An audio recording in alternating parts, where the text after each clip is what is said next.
नमस्कार दोस्तों, स्वागत है आपका हमारे YouTube चैनल मास्टर की ऑफ जनरल नॉलेज पर। दोस्तों आज हम कक्षा 10 सामाजिक विज्ञान के सेक्शन जो भूगोल NCERT है उसका अध्याय जो संसाधन और विकास चल रहा था उसी चैप्टर को हम आगे बढ़ाते हुए आज हम एक नए टॉपिक जिसका नाम है मृदा संसाधन को इस वीडियो में पढ़ेंगे। तो मृदा संसाधन किस प्रकार प्रयोग में आती है इसके बारे में हम इस वीडियो में जानेंगे। लेकिन मृदा संसाधन के बारे में जानने से पहले हम ये जान लेते हैं कि मृदा का निर्माण कैसे होता है। दरअसल मृदा संसाधन जो है एक नवीकरणीय योग प्राकृतिक संसाधन है जो क्या करती है, विभिन्न प्रकार के जीवों और पौधों को पोषण प्रदान करती है। लेकिन मृदा के कुछ ही सेंटीमीटर को बनने में लाखों वर्ष का समय लगता है। अर्थात अगर 1, 2, 3, 4 सेंटीमीटर अगर मृदा बनना है तो लाखों वर्ष लग जाते हैं। तो कुछ ही मृदा के कुछ ही सेंटीमीटर को बनने में लाखों वर्ष का समय लगता है। और मृदा के बनने के जो मुख्य कारक हैं वे हैं उच्चावच जनक सेल अथवा संस्तरी सेल, जलवायु, वनस्पति, जैव पदार्थ और समय। ये सभी मुख्य कारक हैं मृदा के निर्माण के। यही सारी चीजें मिलकर क्या बनाती हैं, मृदा का निर्माण करती हैं। साथ ही अगर हम बात करें तापमान, बहता हुआ जल, पवन, हिमनद और अपघटन क्रियाएं भी महत्वपूर्ण योगदान करती हैं। साथ ही अगर हम देखें तो मृदा जो है जैव और अजैव, जैव मतलब ह्यूमस।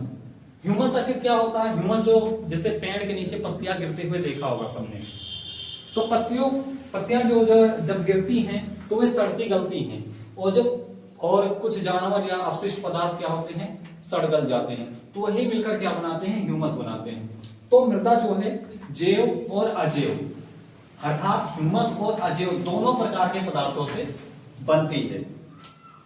साथ ही मृदा में होने वाले जो रासायनिक और जैविक परिवर्तन हैं वे भी मृदा के निर्माण में महत्वपूर्ण भूमिका निभाते हैं।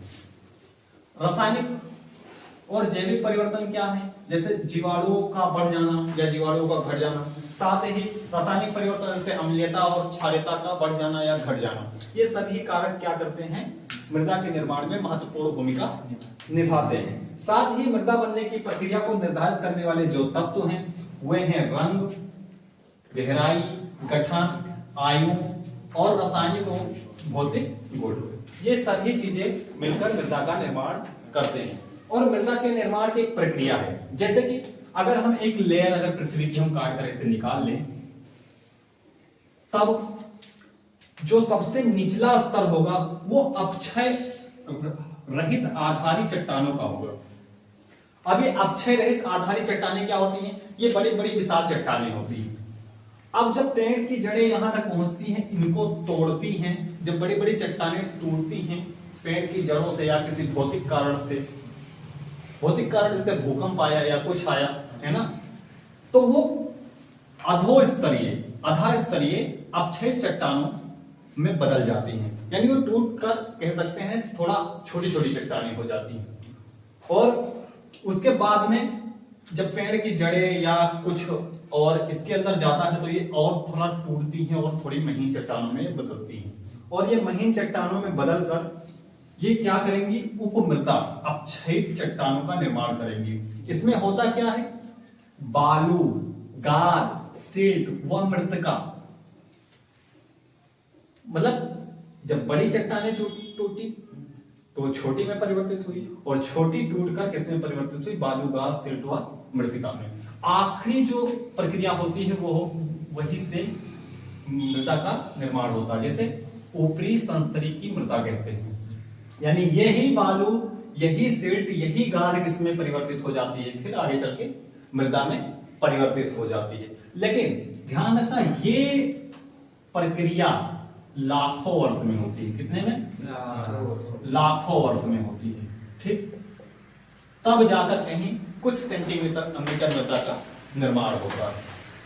अब हम पढ़ेंगे मृदाओं का वर्गीकरण। दरअसल उच्चावच भू आकृतियां, जलवायु और वनस्पतियां विकसित होने के कारण भारत में अनेक प्रकार की मृदाएं बनी। यही कारण है कि भारत में अनेक प्रकार की मृदाएं पाई जाती हैं। क्यों? क्योंकि उच्चावच भू आकृतियां हुई, है ना, जिसके कारण क्या हुआ, जलवायु और अनेक प्रकार की वनस्पतियां विकसित हुई। अगर बात करें तो इसमें एक महत्वपूर्ण मृदा है जिसको हम जलोढ़ मृदा के नाम से जानते हैं, जलोढ़ मृदा। तो सर जलोढ़ मृदा का निर्माण रेत, सिल्ट और मृत्तिका से होता है। ये देश की महत्वपूर्ण मृदा है और इसका विस्तार लगभग का संपूर्ण उत्तर भारत में है। एक सक्रिय गलियारे के रूप में ये जो है गुजरात और राजस्थान तक फैली हुई है। ये जो है सिंधु, गंगा, ब्रह्मपुत्र नदी तंत्रों द्वारा लाए गए निक्षेपों से निर्मित होती है। यह देश की जो है सर्वाधिक उपजाऊ मृदा मानी जाती है। अगर हम जलोढ़ मृदा की बात करें तो जलोढ़ मृदा दो प्रकार की होती है, नई जलोढ़ और पुरानी जलोढ़। पुरानी जलोढ़ और नई जलोढ़। नई जलोढ़ को खादर कहते हैं जो ज्यादा महीन मृदा होती है, और पुरानी जलोढ़ को बांगर कहते हैं, ये कम महीन मृदा होती है। अगर हम इस मृदा में देखें तो पोटास, फास्फोरस, चूना युक्त ये मृदा होती है जो कि गन्ने, चावल, गेहूं व अन्य दलहनी फसलों के लिए उपयोगी होती है। तो ये हमारी जलोढ़ मृदा है और ये लगभग का संपूर्ण उत्तर भारत में फैली हुई है। अगर हम मैप में बात करें तो मैप में हम बता चुके हैं कि मृदाएं कहां कहां तक, ये इस मृदा का विस्तार कहां कहां तक है। जैसे अगर बात करें तो गंगा नदी और ब्रह्मपुत्र नदी, साथ ही सिंधु नदी जहां जहां पर बहती है वहां उसके द्वारा लाए गए निक्षेपों से जलोढ़ मृदा का निर्माण हुआ है और उन क्षेत्रों के आसपास जलोढ़ मृदा है। दूसरी बात करें तो काली मृदा आती है, जो सबसे महत्वपूर्ण मृदा है। काली मृदा जो है कपास की खेती के लिए बहुत ही महत्वपूर्ण होती है। कपास दरअसल काली मृदा में ही होता है। काली मृदा अगर और बात करें तो धान की खेती के लिए उपयुक्त होती है। काली मृदा को एक और मृदा के नाम से जानते हैं, रेगुर मृदा, या फिर कह सकते हैं काली कपास मृदा। एक और नाम से जानते हैं, किस नाम से, काली कपास मृदा के नाम से जानते हैं। इस मृदा का निर्माण जनक सेल और लावा से होता है। जनक सेल और लावा से होता है। अभी हमने बताया कि जनक सेल क्या होती है और इसके निर्माण में जलवायु एक महत्वपूर्ण भूमिका निभाती है। इस मृदा की जो है नमी धारण करने की क्षमता क्या होती है, अधिक होती है। अगली बात है, इस मृदा में कैल्शियम कार्बोनेट, मैग्नीशियम, पोटास, चूना और चूना अत्यधिक मात्रा में पाए जाते हैं, लेकिन फास्फोरस की मात्रा कम होती है। और एक खास बात, अगर इसकी पहचान करनी हो तो कैसे करेंगे, तो ये मृदा जो है शुष्क होने पर गहरी दरारें पड़ जाती हैं इसमें, शुष्क होने पर गहरी दरारें इसमें पड़ जाती हैं और इसमें वायु का मिश्रण, वायु को धारण करने की क्षमता कह सकते हैं इस मृदा के अंदर अधिक होती है। अगर इस मृदा की विस्तार की बात करें तो दक्कन का पठार ले लो, बेसाल्ट क्षेत्र, उत्तर पश्चिमी भाग ले लो, महाराष्ट्र, गुजरात, मालवा यानी कि आज का कर्नाटक, मध्य प्रदेश और छत्तीसगढ़ भाग में यह मृदा फैली हुई है और साथ ही गोदावरी और कृष्णा की घाटियों तक भी फैली हुई है। तो ये हमारे दो प्रकार की मृदाएं हो रही हैं, इसको मिटाते हैं और आगे जो है अब हम अन्य मृदाओं के बारे में बात करेंगे, जैसे कि लेटेराइट मृदा को देखते हैं। लेटेराइट मृदा उच्च तापमान और अत्यधिक वर्षा वाले क्षेत्रों में विकसित होती है। अत्यधिक वर्षा वाले क्षेत्रों में इसका मतलब ये हुआ कि जहां पर अत्यधिक वर्षा होती है वहां पर क्या होता है कि पहाड़ कटते हैं और वही पहाड़ कट के क्या बनाते हैं, लेटेराइट मृदा का निर्माण करते हैं। इसके निर्माण में निच्छालन प्रक्रिया की महत्वपूर्ण भूमिका होती है। अच्छा, ये निच्छालन प्रक्रिया क्या होती है, जैसे ही पानी जो है, जैसे बरसात हुई तो थोड़ा थोड़ा मिट्टी क्या होती है, छटती जाती है, उसी को बोलते हैं निच्छालन प्रक्रिया। इसमें क्या होता है, ह्यूमस की मात्रा कम होती है जिससे कारण ये थोड़ा कम उपजाऊ मृदा होती है। और अगली जो इसकी विशेषता है, खाद्य और रासायनिक उर्वरकों को डालकर इसमें खेती की जा सकती है।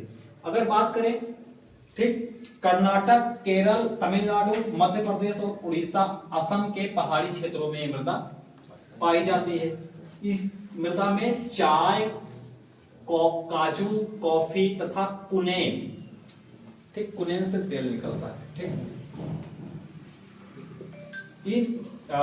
इन फसलों के लिए मृदा क्या होती है, महत्वपूर्ण होती है। अगर हम लेटेराइट मृदा की बात करें तो लेटेराइट शब्द जो है ग्रीक शब्द लेटर से लिया गया है, जिसका अर्थ है ईंट। आई बात समझ में? अगली मृदा है लाल और पीली मृदा। लाल और पीली मृदा, इसका रंग लाल होता है, लेकिन जैसे ही इसमें जल मिलता है तो जो लाल रंग है वो क्या पड़ जाता है, पीला हो जाता है। लाल रंग पीला हो जाता है, इसलिए इसको लाल और पीली मृदा एक साथ में कहते हैं, ठीक। कुल भौगोलिक क्षेत्र के ये 10.6% क्षेत्र में विस्तृत है। भारत का जितना कुल भौगोलिक क्षेत्र है उसका 10.6% में लाल और पीली मृदा पाई जाती है। इसका जो है लाल रंग जो है लौह अयस्क के कारण होता है। ये लाल क्यों होती है, अगर कोई पूछे तो लौह अयस्क के कारण। कैसी होती है, लाल होती है। यह मृदा तमिलनाडु, उड़ीसा, छत्तीसगढ़, मध्य प्रदेश, कर्नाटक, महाराष्ट्र, आंध्र प्रदेश आदि क्षेत्रों में पाई जाती है। या फिर इसका विस्तार जो है तमिलनाडु, उड़ीसा, छत्तीसगढ़, मध्य प्रदेश, कर्नाटक, आंध्र प्रदेश और महाराष्ट्र क्षेत्रों में है। बहुत ही कम उपजाऊ मृदा होती है, बहुत ही कम उपजाऊ मृदा होती है। अगली मृदा जो है वो है मरुस्थलीय मृदा। कौन सी मृदा है, मरुस्थलीय मृदा। ये भारत के कुल भौगोलिक क्षेत्र के 4% क्षेत्र पर क्या पाई जाती है, मरुस्थलीय मृदा पाई जाती है। इसमें क्या होता है, लवण की मात्रा इतनी अधिक होती है कि कहीं कहीं ऐसी जगह है जहां रेगिस्तानी क्षेत्रों में झील है, वहां पर उन झीलों के जल को वाष्पीकृत करके क्या बनाया जाता है, नमक बनाया जाता है। रंग जो होता है इसका लाल और भूरा होता है। जो मरुस्थलीय मृदा है उसका रंग लाल और भूरा होता है।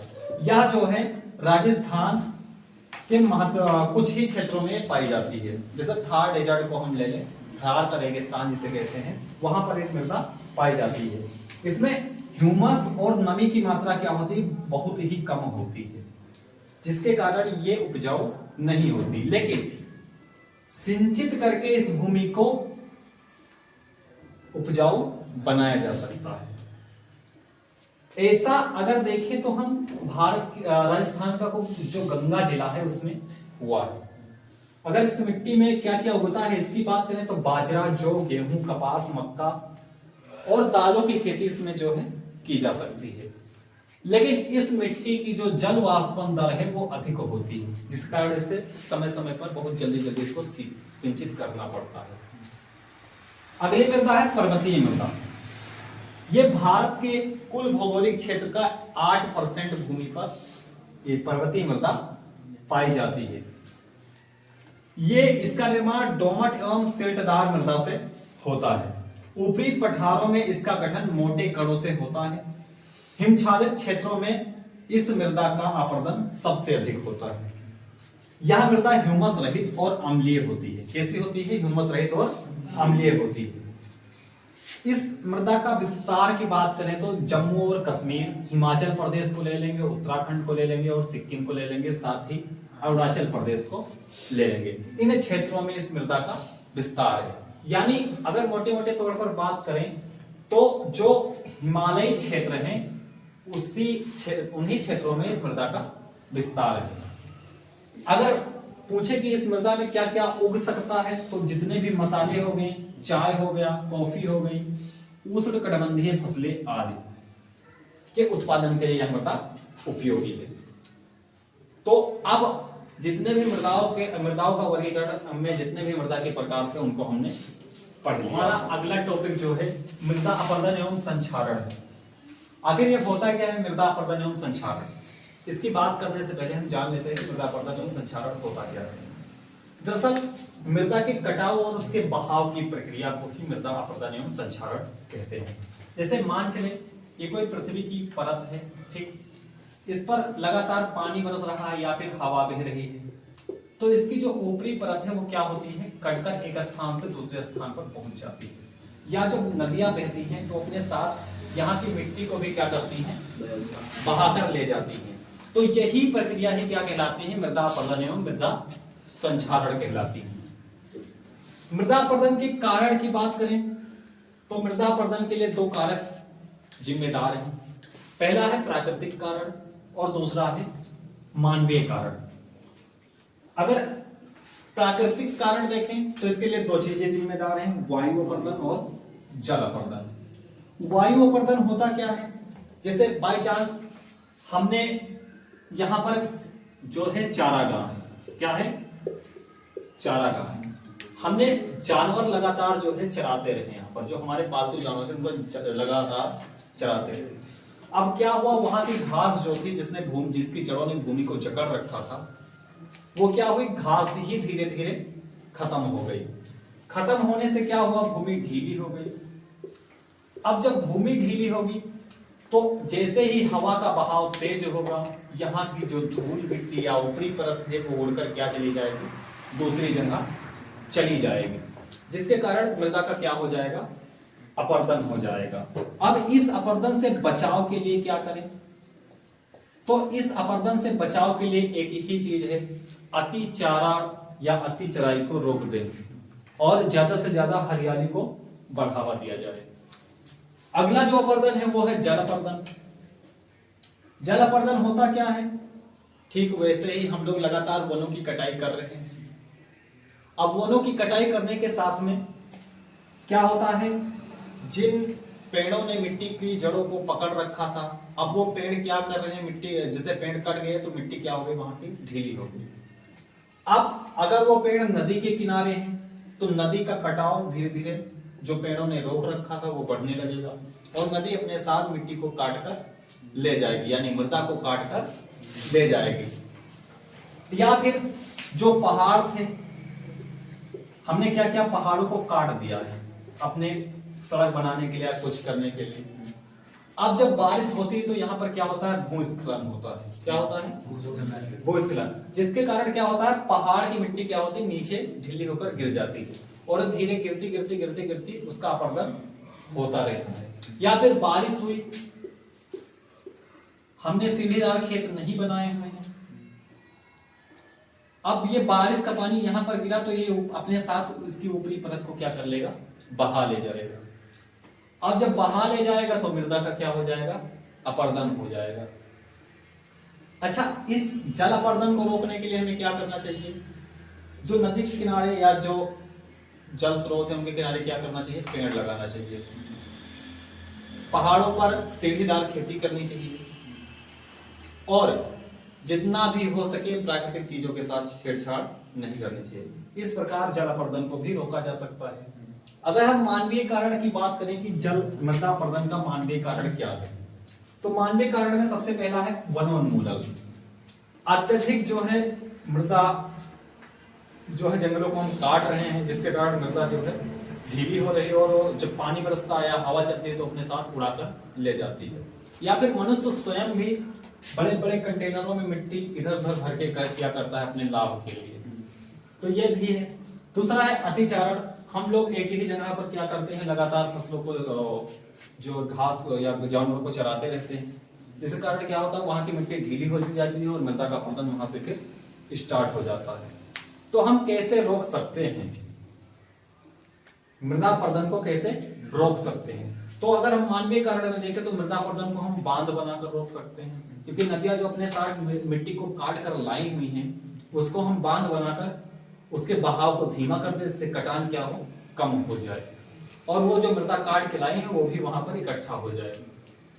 दूसरी चीज है वन रोपण को बढ़ावा देना चाहिए, जिससे अधिक से अधिक पेड़ लग सकें और इससे मृदा का जो कटान है या संक्षारण है वो क्या हो सके, रुक सके। दूसरी चीज है अतिचारण पर रोक लगा दिया जाए, और जो चारागाह है उनको फिर से डेवलप होने का समय दिया जाए। तो ये सभी कारण जो है मृदा अपरदन एवं संक्षारण के कारण थे और उनके उपाय थे। तो हमारा अध्याय जो है यहीं पर समाप्त हुआ। धन्यवाद।